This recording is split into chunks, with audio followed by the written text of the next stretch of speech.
Magandang araw mga kalapatids at syempre magandang araw din sa iyo, JC Pigeon Fancier. Maraming salamat at ako ay inaanyayahan sa inyong channel upang maibahagi ang aking karanasan sa pigeon industry. Ako nga pala si Danilo Pablo aka PD Delop, proud fancier.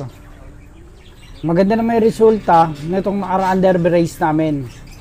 Nung nag-fundraise kami ng South, nakakuha ko rin yung 1, 2, 3, 4, 5, 6 na resulta sa pinaglaruan kong 4 na club.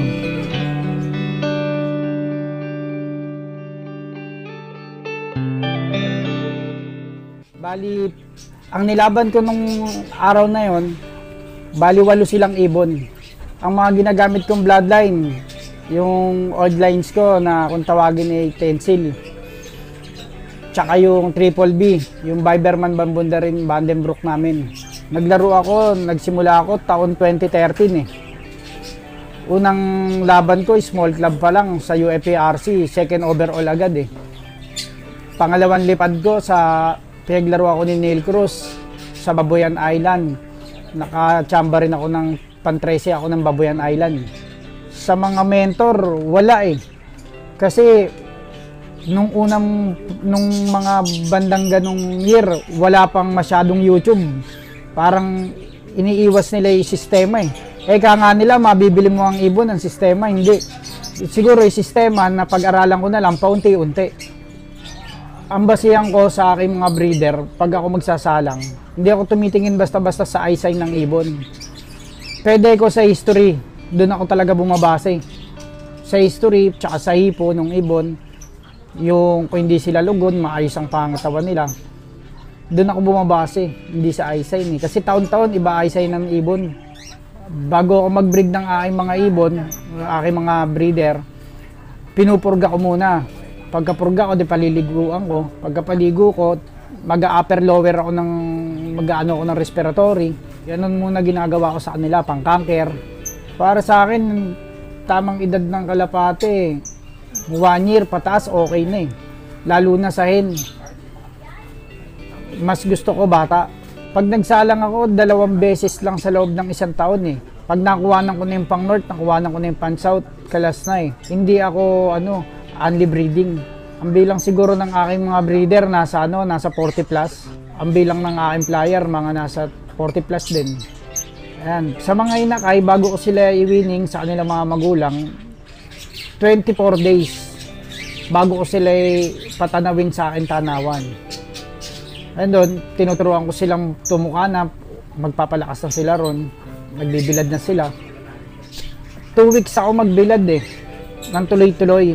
Araw-araw yon bago ko sila pakawalan.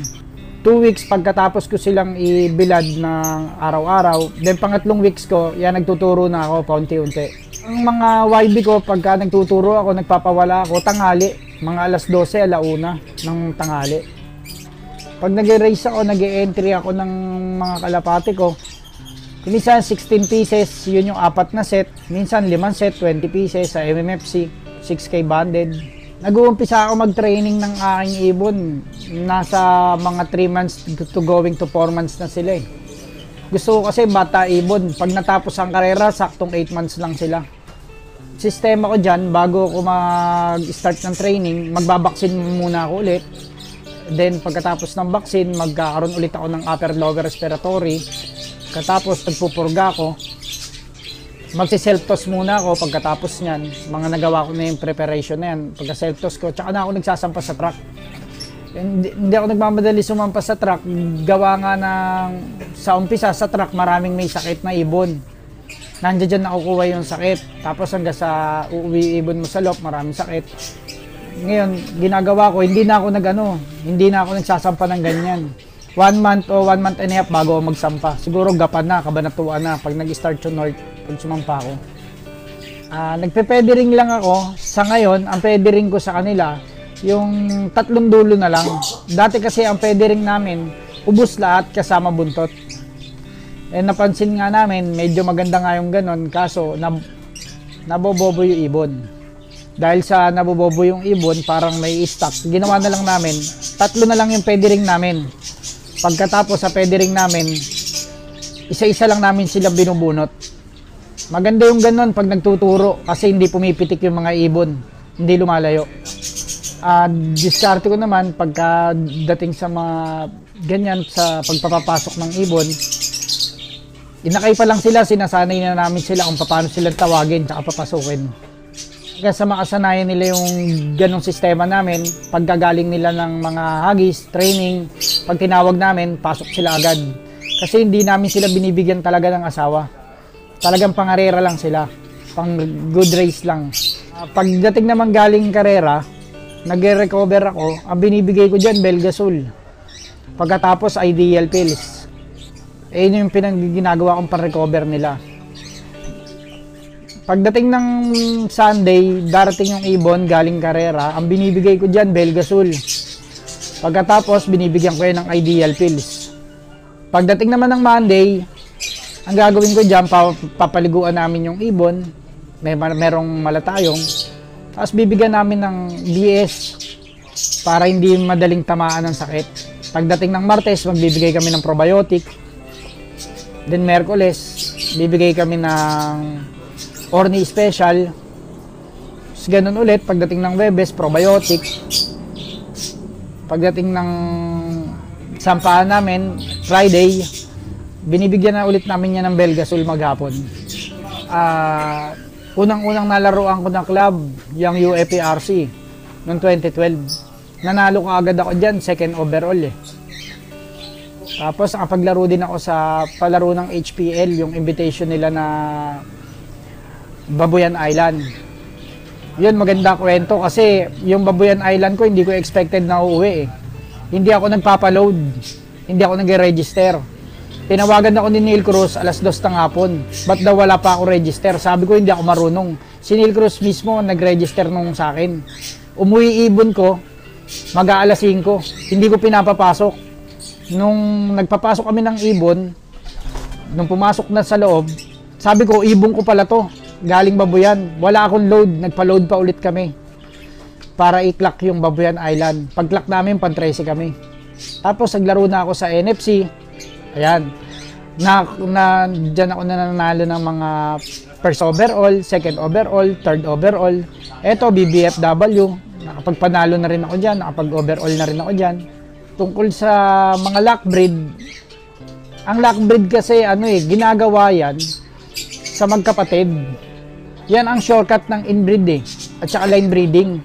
Kapag matanda na ang mga foundation mo, yung magkapatid na pulsive, hindi sila mag-nestmate, yun ang pinagbabangga. Yun ang lock breed sa pagkakaintindi ko. Ang kahalagaan nito, nami-maintain mo yung bloodline na gusto mo.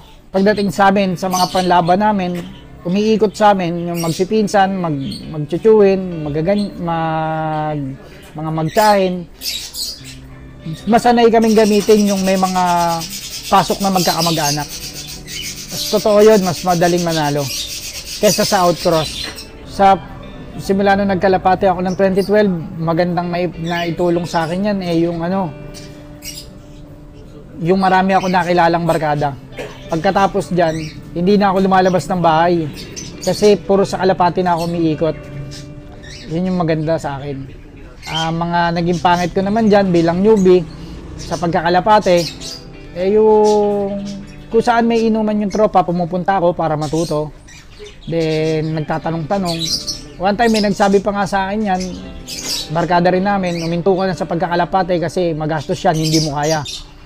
Pero ngayon, bumibili na siya sa akin ng ibon, hanggang ngayon hindi ko siya binibentahan. Tungkol sa pagkakalapate, wala. Ultimo sa nanay at sa tatay ko, asawa ko, kapatid ko. Lahat yan, suportado yan sa hilig ko. Ayan, katulad ngayon, ang tumutulong sa akin sa pag-aayos ng aking kalapate, yung asawa ko. Sa kanya ang breeder, sa akin ang flyer. Sa paglilinis, ako na lang naglilinis. Daily routine namin dito sa umaga, pagkagising sa breeder, ang may hawak niyan, asawa ko. Siya ang nagpapainom, siya ang nagpapakain ng mga may YB namin, ultimong ibon namin, lahat kanya yan. Linis lang sa akin, ang hawak ko flyer. Bukod sa pagkakalapate, ang pinagkakaabalahan ko, yung aking negosyo, yung aking jeep. Pagkatapos niyan, nai-prepare ko na yan, naiayos ko na. Inaano ko na sa akin driver kung ano nagiging problema, ganun. Ayun lang. Mensahe ko lang sa mga newbie, maghanap din kayo ng totoong tao. Bilang nga newbie, huwag kayo maniniwala basta-basta lang sa daw. Nung una, namili rin ako niyan. Vandenbroek daw, Stichelbout daw. Bakit may daw? Kasi yun yung lagi nila sinasabi. Pero wala, hindi ako nanalo. Simula lang nung nakakuha ako ng mga maayos na ibon, ayan, tuloy-tuloy. Shoutout nga pala kay Prince, dun sa pamangkin ko. Taga-igib ko ng tubig yun. At saka dun sa panganay ko. Doon sa bunso ko, sila kasi nag-iigib ng tubig ko. Dahil ang tubig ko sa Kalapate, hindi yan kinukuha sa gripo basta-basta. Pinapasingaw ko pa yan after 1 day bago ko sila ipainom. Shoutout sa'yo, Renaline. Diyan sa loop girl ko. Shoutout kay loop maker. Pag magpapagawa kayo ng kulungan, kontakin nyo lang yan. Okay yan. JC Pigeon Pansier, shoutout sa'yo. Ay mga kaibigan ko kay Jerry C. Shoutout sa inyong lahat. Hindi ko na kayo may isa-isa, ang dami nyo. Dito kay Ading Pascual. Shoutout sa'yo. So yan mga kalapatids, hanggang dito na lang. Sana may natutunan kayo sa aking mga ibinahagi. Mula dito sa channel ni JC Pigeon Pansier. Ako nga pala si Danilo Pablo aka PDD Lop. Bumabati, isang magandang araw sa inyong lahat. Hanggang sa muli, maraming salamat. Paalam.